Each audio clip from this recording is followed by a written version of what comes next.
warahmatullahi wabarakatuh.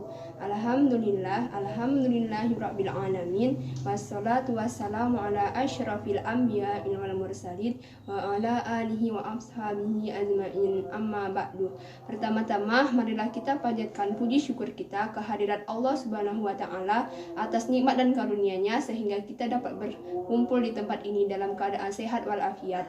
Salawat serta salam kita hadiahkan kepada junjungan Nabi besar Muhammad sallallahu alaihi wasallam yang telah membawa kita dari zaman jahiliyah ke zaman terang benderang seperti pada saat ini. Pada kesempatan kali ini, izinkan saya berkultum dengan tema peristiwa-peristiwa yang terjadi pada bulan Ramadan. Peristiwa yang pertama yaitu peristiwa nuzulul Quran atau turunnya Al-Quran. Nabi Muhammad SAW menerima wahyu pada tanggal 17 Ramadan atau bertepatan dengan 610 Masehi. Nabi Muhammad SAW menerima wahyu di Gua Hiro. Nabi Muhammad SAW pada saat itu diminta oleh malaikat Jibril untuk membaca Iqra, Iqra, Iqra, bacalah, bacalah, dan bacalah sebanyak 3 kali. Tetapi Nabi Muhammad SAW dengan mengatakan ia tidak pandai membaca. Nah, turunnya wahyu ini dijelaskan dalam Quran surah Al-Alaq ayat 1-5 yang berbunyi A'udzubillahi minasyaitonirrajim. Bismillahirrahmanirrahim. Iqra bismi rabbikal ladzi khalaq. Khalaqal insana min 'alaq.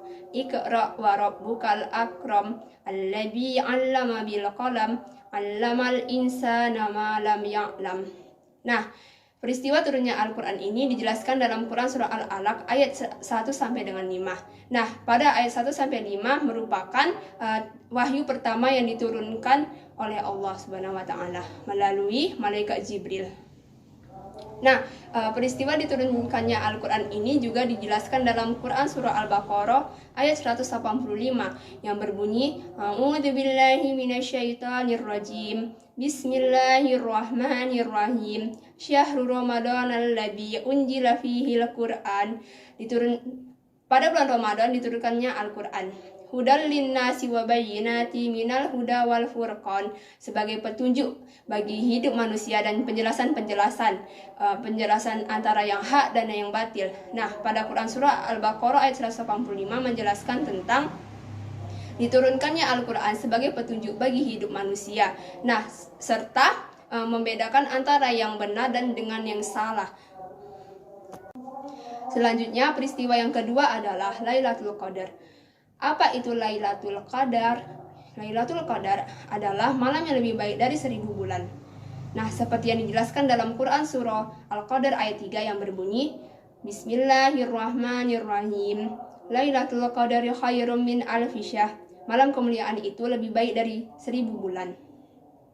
Nah, malam Lailatul Qadar ini istimewanya tak dapat satupun yang mengetahui kecuali Allah Subhanahu wa taala. Nah, malam Lailatul Qadar dapat terjadi pada satu malam 10 hari terakhir di bulan Ramadan. Nah, hanya Allah lah yang tahu kapan waktunya. Nah, peristiwa ini juga pernah terjadi pada Nabi Muhammad SAW. Selanjutnya, peristiwa yang ketiga yaitu wafatnya orang-orang dekat Rasulullah SAW.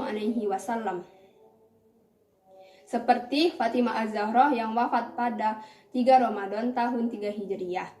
Disusul oleh Khadijah binti Khuwailid, istri dari Rasulullah SAW yang wafat pada 10 Ramadan atau bertepatan dengan 619 Masehi pada usia 65 tahun.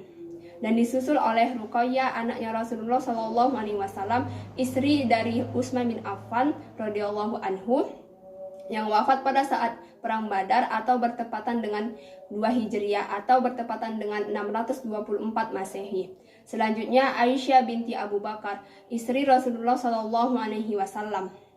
Ia wafat pada tahun 678 Masehi.